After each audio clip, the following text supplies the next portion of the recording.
Bonjour et bienvenue sur Ducascopie TV pour une nouvelle série d'émissions dédiées aux pensées négatives et à la façon dont on peut y remédier. Je reçois la fondatrice du projet Transformer des vies, Camille Lavanci. Bienvenue Camille, merci de m'accueillir. Aujourd'hui, nous analysons la façon dont on peut devenir cohérent au niveau de ses actions. Pourquoi devrait-on le faire?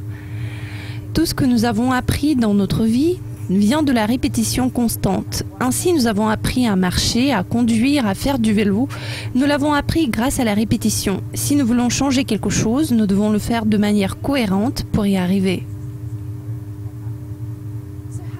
Comment peut-on faire en sorte qu'une action devienne une habitude ? En règle générale, il faut compter 21 jours pour qu'une simple action devienne une habitude. Je préfère pratiquer pendant 30 jours pour être sûr.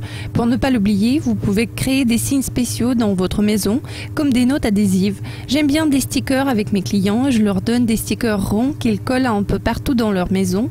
Vous pouvez également vous servir de votre smartphone ou bien de n'importe quel autre gadget que nous avons aujourd'hui. À la limite, ce qu'on fait à l'aide de ces stickers ou de ces smartphones, on se programme pour des changements. Il s'agit donc du changement de notre modèle rationnel de pensée. Ce que je leur recommande de faire, c'est d'écrire leur nouveau modèle de pensée. Si nous nous servons de notre portable, sa sonnerie va nous rappeler de répéter notre nouveau modèle. Alors, ils vont répéter leur formule et remettre le portable à sa place. Plus ils le font, plus ça devient facile et compréhensible pour leur cerveau, en finissant par devenir tout à fait naturel. Puis, à chaque fois qu'ils voient un sticker, ils répètent automatiquement une formule liée à leur nouveau modèle de pensée. Les gens sont de plus en plus occupés de nos jours, surtout ceux qui travaillent dans l'industrie des finances, comme nos spectateurs. Ils sont à la recherche d'équilibre entre leur famille, travail et amis. Et s'ils sautent un jour dans ce rythme fou, faudra-t-il tout recommencer ? Bien sûr que non. Même si on saute un jour, c'est bien normal, nous sommes tous des êtres vivants.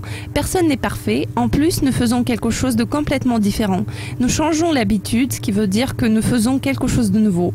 On peut se permettre de sauter un jour, même s'il nous arrive parfois de ne pas suivre ce modèle, c'est absolument normal. Il faut tout simplement essayer de se remettre sur la bonne voie aussitôt que possible. C'est ça qui compte le plus. L'essentiel, c'est de rester cohérent. Il nous arrive parfois d'oublier, mais si le mécanisme a déjà été lancé, les neurotransmetteurs positifs dont on parlait la fois dernière travaillent déjà pour nous.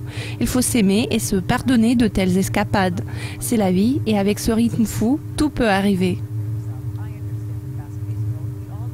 Fantastique. Camille, c'était un vrai plaisir de discuter avec vous. Cela conclut donc un autre épisode passionnant de notre série. Merci. Vous avez suivi Camille Lavanci. La prochaine fois, nous parlerons de la façon dont on peut maîtriser la résistance.